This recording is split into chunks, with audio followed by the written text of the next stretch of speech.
Même en Ontario, où les frais de scolarité ont augmenté de manière importante dans les dernières années, plusieurs étudiants, plusieurs enseignants disent que l'argent n'a pas vraiment servi à améliorer la qualité de l'éducation et qu'on n'est pas en mesure de savoir vraiment où ont été ces sous-là. Donc moi, ce que je dis, c'est que c'est pas à nous, les étudiants, de payer pour les mauvaises erreurs, pour les erreurs de gestion des universités québécoises, et qu'on devrait plutôt faire le ménage dans tout ça pour s'assurer que l'argent qui est déjà investi va au bon endroit. Et là, je pense qu'on va commencer à avoir de véritables améliorations dans la qualité de l'éducation qui nous est donnée.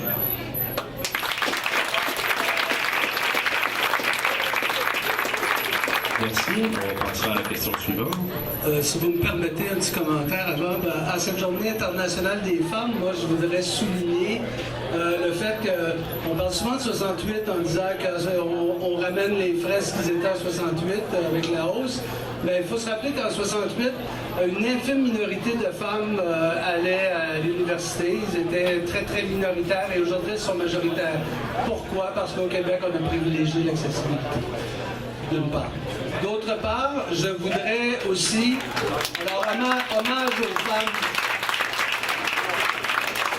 D'autre part, je rappellerai que l'article 26 de la Déclaration des droits de l'homme, signé par 192 pays, donc presque la totalité de la planète, stipule à l'article 26 que toute personne a droit à l'éducation.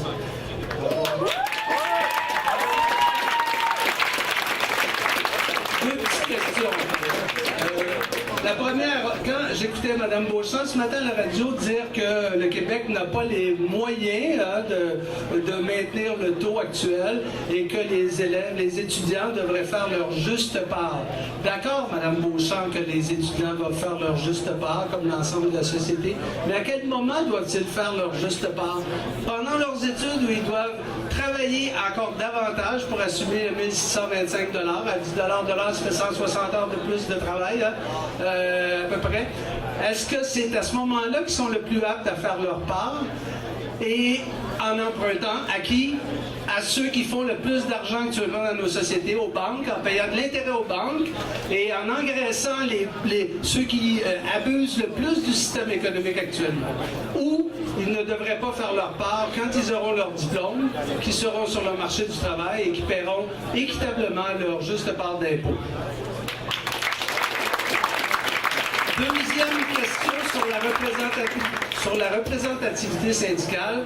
Alors, je suis le président du syndicat des enseignants et enseignantes du Cégep Montmorency, qui fait partie de la Fédération nationale des enseignantes et enseignantes du Québec. On appuie totalement les étudiants dans leur lutte contre la hausse des frais. Non seulement on appuie, mais on appuie la gratuité scolaire jusqu'à l'université. Et donc, on s'assume. Et est-ce qu'on est représentatif? Oui, parce que nos membres ont voté démocratiquement. Je ne sais pas ce que vous savez, si vous savez c'est quoi la démocratie. C'est un membre, un vote. Le membre a la liberté de venir voter ou pas. Et quand il vote, c'est la décision de la majorité. C'est le respect de la démocratie. Et s'il y a des groupes qui n'ont pas de leçons à recevoir du gouvernement, c'est bien des syndicats, les syndicats de la FNAC. Alors, ma question qui vient avec ça, c'est est-ce que le mouvement des étudiants socialement responsables, parce que vous avez dit que les syndicats, les associations étudiantes étaient noyautés par les syndicats, est-ce que le mouvement des étudiants socialement responsables n'est pas noyauté par le Parti libéral, lui, et de façon non démocratique? Je pense qu'il était très clair à qui la question s'adressait, donc ça semble aller de soi que... En tant que président du syndicat et tout, je respecte beaucoup vos fonctions, monsieur. Par exemple, vous devriez faire plus preuve d'impartialité. Cependant, moi, je suis péquiste et non membre du Parti québécois. Je suis d'allégeance très péquiste. Comme autant dans la Fédération des étudiants du collège du Québec ou des associations universitaires, il y a beaucoup de péquistes et de bloquistes aussi. Je pense qu'on a quand même le droit de voter puis avoir une préférence politique. Moi, j'appuie 100% Pauline Marois, le Parti québécois, le Bloc québécois. Puis, je suis aucunement libéral.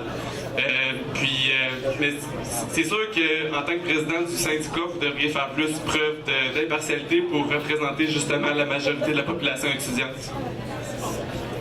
Personnellement, lorsqu'on m'a offert une carte de membre du Parti libéral, j'ai refusé parce que pour moi, c'est un parti étatiste qui est totalement contraire à mes valeurs personnelles.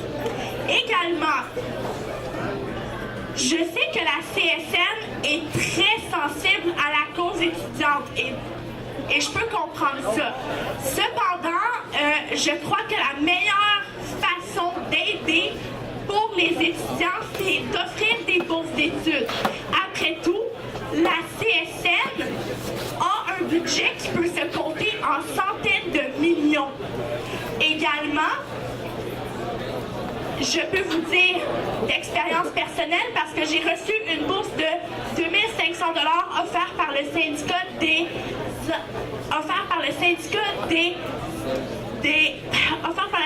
des employés de l'impôt et je peux en témoigner que personnellement ça va vraiment aider. Ce qui veut dire que les bourses d'études offertes par les syndicats, ça existe et j'encourage ça. Ça sera tout pour notre côté. Vous ne désirez pas intervenir? Parfait, merci. Est-ce que quelqu'un d'autre veut poser une question?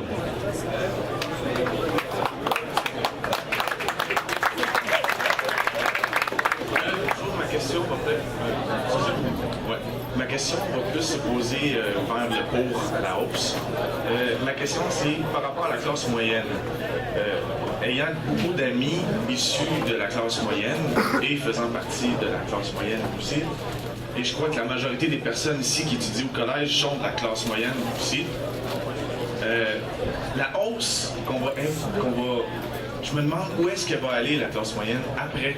Parce qu'on va rajouter encore un fardeau sur la classe moyenne, parce que les enfants, nos enfants, quand moi je vais travailler, il va falloir qu'ils aillent à l'école. Mais moi, je vais avoir le fardeau à payer de ce bouton. La hausse va être encore plus grosse. Puis on est déjà beaucoup imposés, les parents sont imposés grandement, puis moi, du point de vue de la classe moyenne, enfin je crois, on paye beaucoup, je trouve, sincèrement. C'est ça. Où est-ce qu'elle va aller plus tard, la classe moyenne? Est-ce qu'on est assez taxé ou est-ce qu'il faut rajouter encore un fardeau? Ben, je suis un peu perdu. Je vais prendre le relais de la question. Je suis moi-même issu d'une famille de classe moyenne. Mes parents ne sont pas très fortunés. Comme je disais tantôt, j'ai 4 emplois pour pallier à ma dette de 14 000 $ d'endettement scolaire.